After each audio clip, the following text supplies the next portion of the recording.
year out of high school. So back then, the way things were, and of course I'm not from Philadelphia, but I can imagine how kids probably even treated him then. Coming back, he's this guy. Now he can play basketball, but he's this guy, and he speaks these different languages. I'm pretty sure, you know, uh, he was probably popular with the ladies.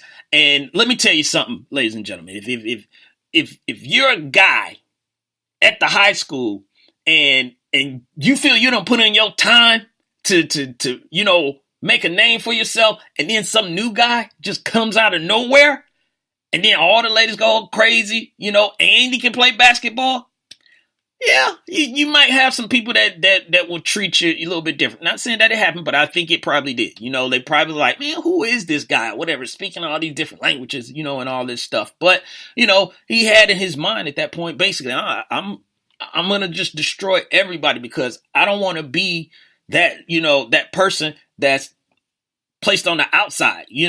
But then at some point he got into the where he just like, I don't care, because what I want at the end of the day, I'm going to do whatever it is I need to do. And Shaq kind of related to that, being that obviously Shaq is a humongous, man. So when he was growing up, he was bigger than most kids. So he said that he got dealt with he had to deal with playing with the older guys, and they would beat him up and rough him up, and all that stuff. So it was just like, hey, I got to hold my own here. And it rolled over into playing against people his own age. So that whole Shaq Diesel and everything, and how he basically, was just trying to destroy your confidence and dominate you and everything, that started at an early age. So these guys end up being, kind of similar, growing up, even though Shaq was, an army, a military kid, and Kobe was, the kid of a basketball player. So they still did have some similarities. So they got into,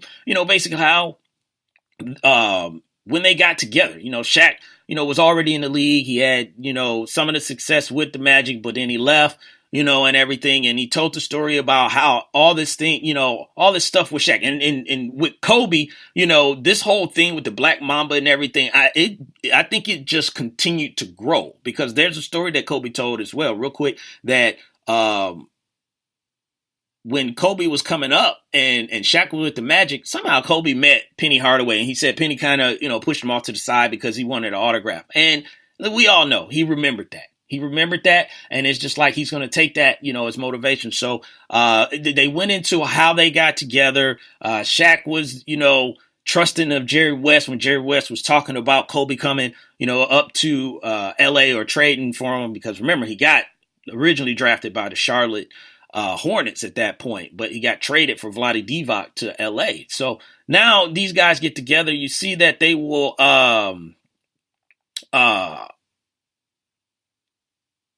you see early that these guys are going to probably be something special. Kobe was fearless. We know, games where when he was young, he was taking last shots in games. He was airballing them and everything, but, you could see, and this is what Shaq was saying, you could see, this guy wasn't scared of the moment, and it was just a matter of time. He was young. He was 18, at that point. But they have this success. They win their first championship together. Now Shaq, because he lost one in Orlando to the Houston Rockets. Now Shaq is saying, and he told Kobe this to his face during this face-to-face, of course, is that he got his one. And he said, all right, I'm done. Then everyone started talking about, can they be a dynasty? So that kind of, got Shaq motivated. But Shaq admitted to Kobe, and I guess Kobe probably already knew this. He knew this, but it was just never said to him, is that, look, bruh, I knew what I had in you. This is Kobe talking to, this is Shaq talking to Kobe. I knew what I had in you. Once when the season was over, I was out eating burgers. I was out swimming. I wasn't working out, and I wasn't worried about all these other guys in the Western Conference. I just said, I'll get to it when I get to it. Those are the words of Shaq. I'll get to it when I get to it. He'll get in shape when he get in shape, because he knew he had Kobe. And Kobe was like, yeah, and that infuriated me. And he said, I'm in the gym 10 hours a day while you're out there eating burgers. And Shaq just laughed at. They both laughed at it, and it was good that they could laugh at it. But it was a very interesting, piece that they did. They went into, the whole thing about how, going back and forth at each other. I did not know this, is that Kobe, something was said, and Kobe just said, they went at it at practice, and he was just like, I'm going to fight him. I'm just going to fight him. I'm probably going to lose. I'm going to fight him. And luckily Shaq missed, which Shaq has missed on a lot of punches with people, but that's a good thing. He missed on a couple punches that they got into a fight, but Shaq end up getting even more respect, for Kobe. But this thing goes into, now we're at the point where it's the struggle, as they say, for the team. And Shaq has mentioned this before. When he was younger, if he knew what he knew now, it wouldn't have been that big of a deal. But it was a big deal to him, and that he was like, yo, it's my team. And it was a point where Kobe was talking about kind of where you start seeing Kobe. Well, not kind of. Kobe was ending up becoming the team, the man, because Shaq was getting in shape during the season, and Kobe was out there giving people, 40, 50 points in a game. And he was talking about how Phil Jackson was like, yo, we're going to pull back the reins. And he was like, no. You're not on Kobe. You're not going to pull that on me. No, I'm at the point where I need to be. He needs to be on board with me. So they had to make a decision.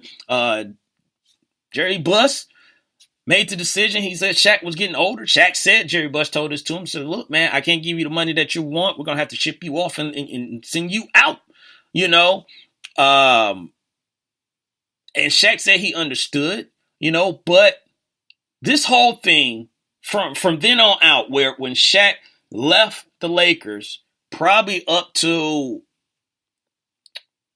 2000, I think it was 2009, maybe 2000. Well, no, a little bit after, but whatever. For an extended period of time, this whole thing went off where everyone was talking about Shaq and Kobe beefing. And Shaq, and Kobe knew this, but Shaq, he always calls himself a master marketer, which he did. He said all these things, or did all these things, basically to keep the beef going, which would motivate Kobe, which it did, which would motivate him, which in a strange and crazy way, it's something that I think both of them needed. Because if they didn't have it, who knows where they would have found that motivation, where they would have found, that fire, if you will. They would have found it somewhere, but it may not have been as hot as it was, because Shaq's whole thing was, now I got to win one without Kobe. And then when he won one without Kobe, he let him know. Now Kobe is like, yo, I got to get one without Shaq, but I got to do one better than him and get one after him. So it all worked out.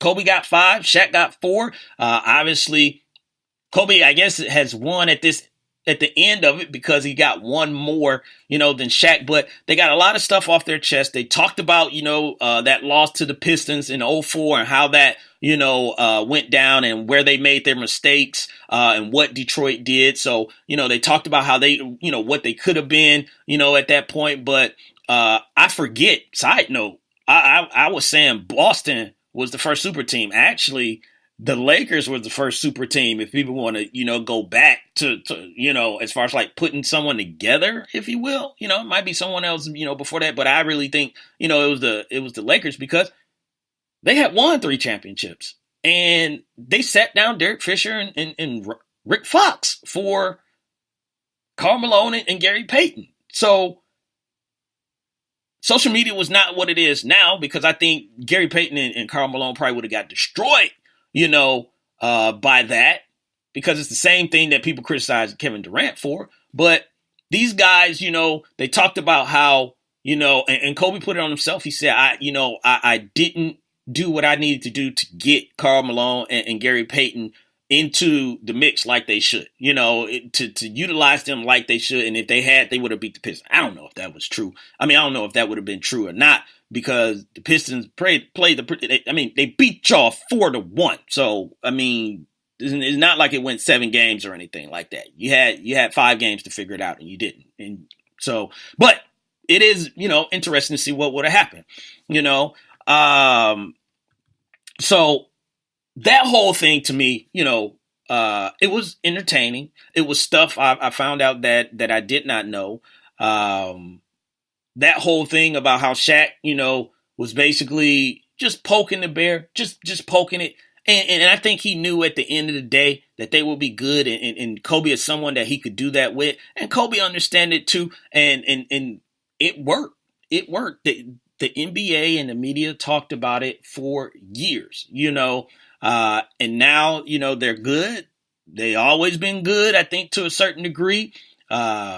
I don't think it was ever, even though they got in a fight, but that was about basketball. It never got off the court. That's what I want to say. It never got off the court, so that was always a good thing with Shaq and Kobe. Yeah, he did, Kobe, tell me how my what taste, and all that stuff, but that was still related to basketball because he was just saying, yo, I got a ring, I got a fourth ring, you don't, at that point. So very good, piece that TNT did. I'm hoping, they do some more like that because it's very interesting just to find out what, not gossip talk, but basically, what was going through the brain, and there's backstories, to this, to things that you don't know, because Kobe talked about a reason why him and Shaq got into a fight.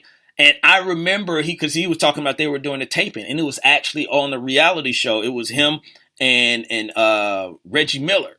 Not when a fight started, where it was him and Reggie Miller doing the taping on a reality show. And I remember watching that reality show, but he said he remembered watching all Reggie moves. So where it came back to help him, because him and Reggie played one-on-one during that, taping, but it helped him when the Pacers saw the Lakers in the NBA Finals. So it's just a lot of stuff. I like that type of stuff because those are stories that you don't get to hear, but you may see it, but then you don't tie it in together because you don't, you're just like, yo, I don't see that. I don't see that. But when you bring it out and it's just like, makes sense. Makes a lot of sense now. So that whole Kobe Shaq thing, it's over and done with. That's a good thing.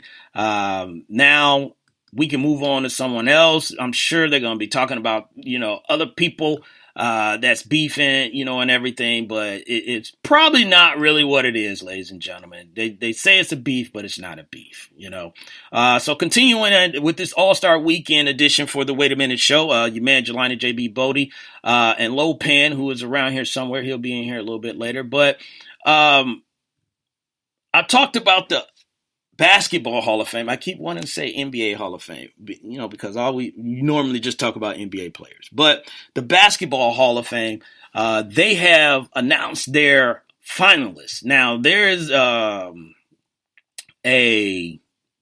boatload of people that is on this docket, that's up for the Hall of Fame, and some of them, and we'll probably go through a majority of them, but Steve Nash, Ray Allen, Jason Kidd, Chris Webber, Grant Hill, Maurice Cheeks, Tina Thompson. If y'all don't know Tina Thompson, you need to Google her.